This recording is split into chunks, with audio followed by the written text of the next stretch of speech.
Hello दोस्तों, good morning. स्वागत है एक बार फिर से आप सभी का Mishra ji technical YouTube channel में। दोस्तों आज है 23 मार्च और 23 मार्च 2019 के करंट अफेयर्स जितने भी क्वेश्चन बन सकते हैं आज की इस वीडियो में हम लोग डिटेल में डिस्कस करेंगे। आगे बढ़ने से पहले आपसे रिक्वेस्ट है कि अगर आप हमारे चैनल पर पहली बार आए हो तो सब्सक्राइब जरूर करना, बेल आइकन को जरूर प्रेस कीजिएगा, जिससे जैसे मैं कोई वीडियो अपलोड करूँ तो तुरंत आपको उसका नोटिफिकेशन मिल जाए। इस वीडियो की PDF फाइल के साथ साथ और सभी वीडियो की PDF फाइल आपको टेलीग्राम ग्रुप में मिल जाएगी। टेलीग्राम ऐप डाउनलोड करके मिश्रा जी टेक्निकल सर्च करके आप लोग वहाँ से हमसे जुड़ सकते हैं।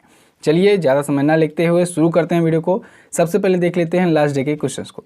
तो लास्ट डे का पहला क्वेश्चन था, अबू धाबी ने खेल आयोजकों के साथ T10 लीग के लिए मेजबानी के लिए कितने वर्षों के लिए समझौता किया। तो इसके लिए अबू धाबी ने किया है 5 ईयर के लिए। ठीक है, अगले 5 वर्षों तक T10 लीग होगा अबू धाबी में। ठीक है, नेक्स्ट था, कजाकिस्तान के नए राष्ट्रपति कौन बने। तो कजाकिस्तान के नए अंतरिम राष्ट्रपति बनाए गए हैं कासिम जोमार्त टोकाएव। कौन? कासिम जोमार्त टोकाएव। क्लियर है।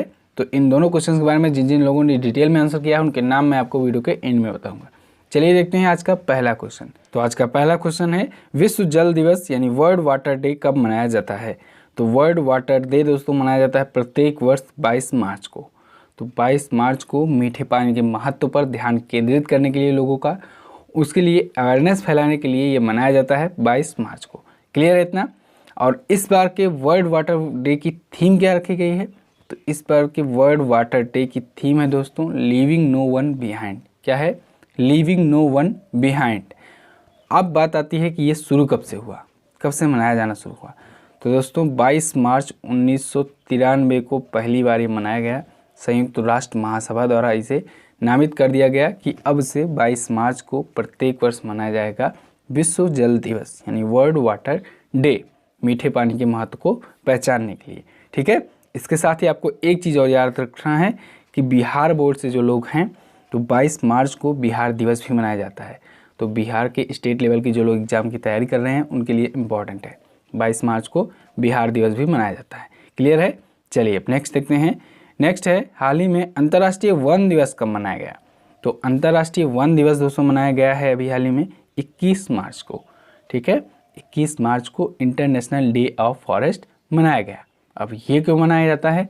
ये मनाया जाता है लोगों की गरीबी उन्मूलन के लिए, यानी गरीबी को हटाने के लिए, पर्यावरण में स्थिरता लाने के लिए और खाद्य में सुरक्षा लाने के लिए, और इसके साथ ही जंगलों के यानी कि फॉरेस्ट के इम्पोर्टेंस के बारे में लोगों को जागरूक करने के लिए, लोगों के बारे में लोगों में अवेयरनेस फैलाने के लिए ये मनाया जाता है। ठीक है, और इस बार के इंटरनेशनल फॉरेस्ट डे का थीम क्या है। तो इस बार के इंटरनेशनल डे ऑफ फॉरेस्ट का थीम रखा गया था फॉरेस्ट एंड एजुकेशन। क्या रखा गया था?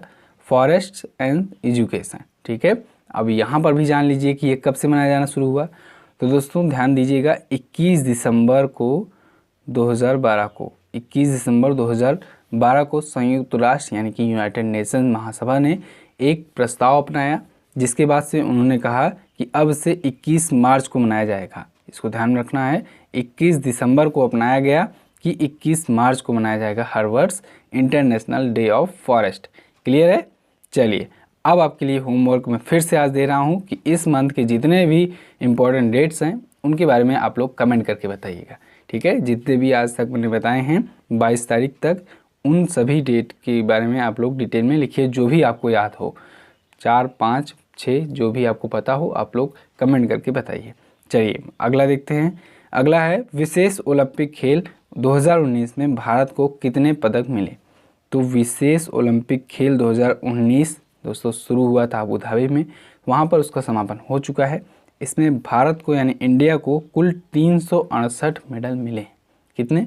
368 मेडल इंडिया जीता है विशेष ओलंपिक खेल 2019 में, यानी स्पेशल ओलंपिक वर्ल्ड गेम्स में, जो कि अभी हुआ था अबू धाबी में। ठीक है, जब शुरू हुआ था तभी मैंने आपको इसके बारे में बताया था। तो इंडिया इसमें 368 मेडल जीत चुका है, जिसमें से 85 गोल्ड हैं, 154 सिल्वर है और 129 है ब्रॉन्ज मेडल।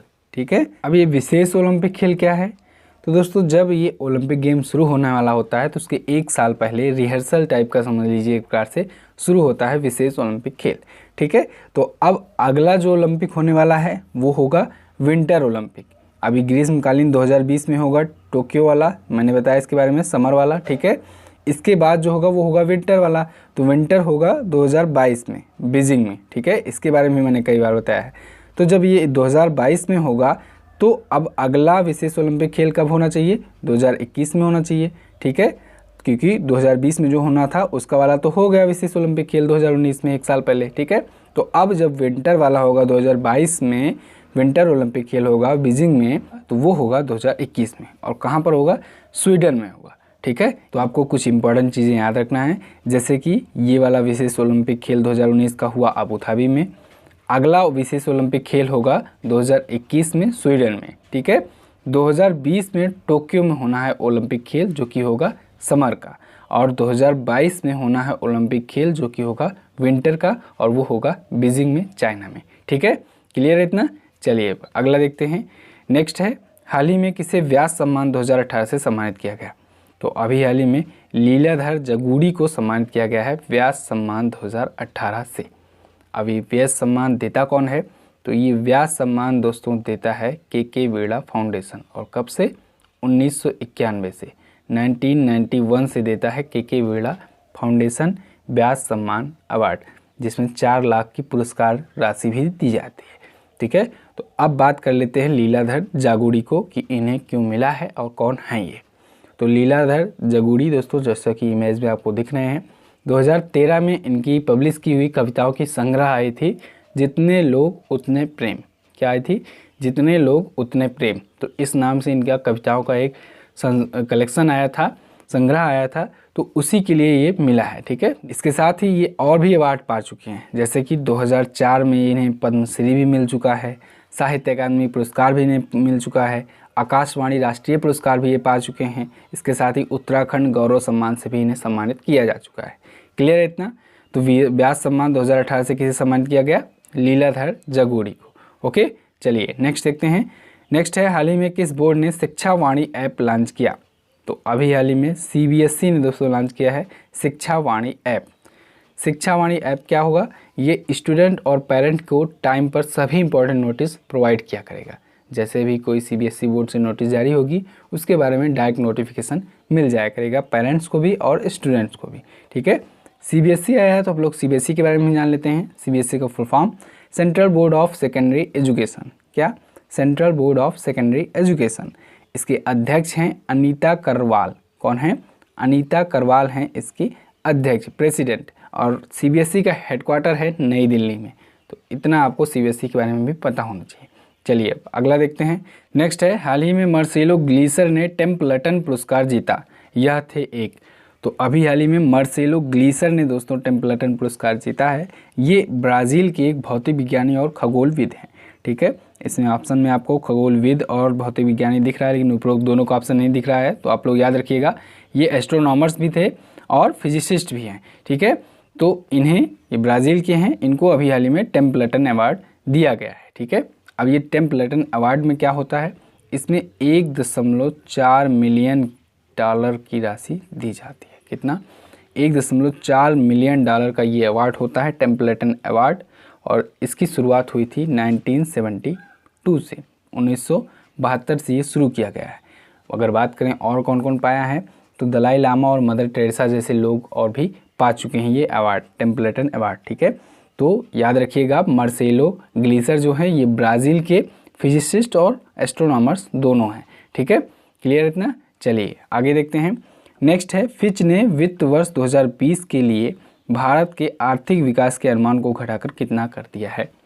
तो फिच रेटिंग्स के अनुसार एक बार फिर से भारत की आर्थिक विकास यानी कि इकोनॉमिक ग्रोथ को घटाया गया है, और इस बार घटा करके कितना कर दिया गया है, 2020 के लिए कर दिया गया है दोस्तों 7.3 से घटा करके 7.0, ठीक है। यानी बी ऑप्शन आपका करेक्ट होगा।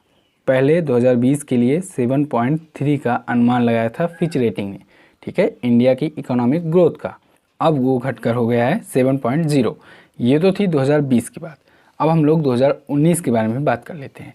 इसने 2019 की, 2020 की और 2021 की, इन तीनों वर्षों के लिए अनुमान में घटौती की है, ठीक है, कमी कर दी है। तो 2019 में घटाकर इन्होंने कर दिया है 6.8%, ठीक है। पहले ये था 7.0%, अब इन्होंने बताया है कि घटकर हो जाएगी, अनुमान लगाया है 6.8% का। उसके बाद 2020 में मैंने बताया 7.3 से 7.0% का, और 2021 में भी 7.3 था और अब घटकर हो गया है 7.0%। क्लियर है इतना? मैं लिख भी दे रहा हूँ 6.8% 2019 के लिए, 2020 के लिए नई रेटिंग है 7.0%, 2021 के लिए नई रेटिंग है 7.0%। क्लियर है? चलिए अब नेक्स्ट देखते हैं। नेक्स्ट है, हाल ही में किस राज्य में सबसे गहरी सॉफ्ट गुफा की खोज की गई? तो अभी हाल ही में मेघालय में खोजी गई है दोस्तों सबसे गहरी सॉफ्ट गुफा। ठीक है, मेघालय के पूर्वी खासी हिल्स जिले में ये खोजी गई है। भारत की सबसे गहरी सॉफ्ट गुफा है ये। ठीक है, और इसका नाम क्या रखा गया है? क्रीम उन लाडा। क्या रखा गया है?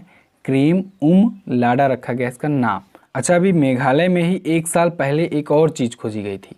दुनिया की सबसे लंबी बलुआ पत्थर की गुफा भी यहीं खोजी गई थी, मेघालय में भी। ठीक है, 1 साल पहले। तो आपको याद रखना है कि दुनिया की सबसे लंबी बलुआ पत्थर वाली गुफा भी यहीं पर है, मेघालय में ही है। ठीक है, उसका क्या नाम है? क्रेमपुरी नाम है। क्या नाम है? क्रेमपुरी। अब मेघालय आया है तो मेघालय के बारे में भी हम लोग जान लेते हैं। तो इमेज में देख लीजिए, ये रहा मेघालय। मेघालय की राजधानी होती है शिलांग। यहाँ के सीएम हैं कॉनराड संगमा और यहाँ के गवर्नर हैं तथागत राय। और यहाँ के अगर चीफ जस्टिस की बात करें तो मेघालय हाई कोर्ट के चीफ जस्टिस हैं मोहम्मद याकूब मीर। क्लियर है इतना? चलिए नेक्स्ट देखते हैं। नेक्स्ट है, किस देश ने आक्रमण हथियारों पर प्रतिबंध लगाया? तो अभी हाल ही में न्यूजीलैंड ने दोस्तों आक्रमणकारी हथियारों पर प्रतिबंध लगा दिया है, यानी बैन लगा दिया है। आपको पता होगा कुछ ही दिन पहले अभी क्राइस्ट चर्च में नरसंहार हुआ था न्यूजीलैंड में, जिसमें 50 से ज़्यादा लोग मार दिए गए थे। तो अब ऐसा कुछ ना हो न्यूजीलैंड में। इसी वजह से न्यूजीलैंड की जो पीएम हैं जैकिंडा आर्डर्न, तो उन्होंने न्यूजीलैंड में आक्रमणकारी हथियारों पर बैन लगाने का फैसला लिया है।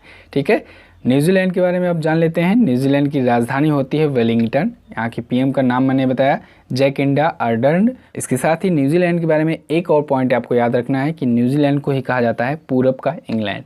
क्लियर है इतना? चलिए अब अगला देखते हैं। नेक्स्ट है, हाल ही में किस मोबाइल कंपनी ने पेमेंट ऐप लॉन्च किया? तो अभी हाल ही में Xiaomi MI ने दोस्तों लॉन्च किया है एक पेमेंट ऐप और इसका नाम रखा है MI पे। क्या नाम रखा है?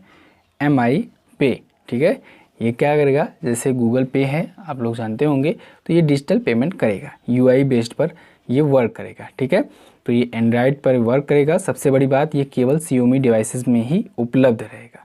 ठीक है, तो ये पेमेंट ऐप होगा और इसके लिए Xiaomi ने ICICI बैंक से टाई अप भी किया है। किससे? ICICI बैंक के साथ इन्होंने इसके लिए समझौता ज्ञापन पर हस्ताक्षर भी किए हैं Xiaomi MI ने। क्लियर है इतना? तो बस दोस्तों फिलहाल आज के दिन के करंट अफेयर के क्वेश्चन से बस इतना ही। आई होप आपको वीडियो पसंद आई होगी। अगर वीडियो पसंद आई है तो इस वीडियो को लाइक कीजिएगा और अपने दोस्तों के साथ शेयर करना मत भूलिएगा। चलिए अब हम लोग बात कर लेते हैं क्वेश्चन ऑफ द डे की। तो आज का पहला क्वेश्चन है, हाल ही में किसे तमिलनाडु के लिए विशेष व्यय पर्यवेक्षक नियुक्त किया गया है? तो अभी हाल ही में बताना है आपको तमिलनाडु के लिए। ध्यान से देखिए, तमिलनाडु के लिए स्पेशल एक्सपेंडिचर सुपरवाइजर किसे नियुक्त किया है? नेक्स्ट मैंने पूछा है, वैश्विक प्रसन्नता रैंकिंग में यानी कि ग्लोबल हैप्पीनेस इंडेक्स में भारत का कौन सा रैंक है? तो इन दोनों क्वेश्चन के बारे में आपको जो भी पता हो आप लोग कमेंट करके हमें जरूर बताइएगा। अब हम लोग बात कर लेते हैं उन लोगों के नाम जिन लोगों ने कल की वीडियो में डिटेल में आंसर किया है। तो उन लोगों के नाम हैं सोनिका भारद्वाज, उदय पंडित, संगीता रावत, अमरजीत, अर्जुन सिंह, जितेंद्र कुमार, रमेश झोरर, आतिफ खान, अनामिका परिहार, एहसान अली, आकाश मौर्य, मंटू कुमार, जिलानी मिर्जा, सुजान दास, नेहा सिन्हा, दिनेश पवार, महेंद्र हेमब्रोम, आकांक्षा कुमारी, राहुल साहू, रीता रानी, दिनेश जंगल, कृपाराम चढ़ार, लोकेश जाजू, दिलीप कुमार यादव और मनीष सिंह। तो बस दोस्तों मिलते हैं अगली वीडियो में। तब तक अगर नए हो तो चैनल को सब्सक्राइब जरूर करना, बेल आइकन को जरूर प्रेस करना। मिलते हैं अगली वीडियो में, तब तक के लिए नमस्कार, जय Hind, Vande Mataram. Subscribe now and press the bell icon. Never miss an update.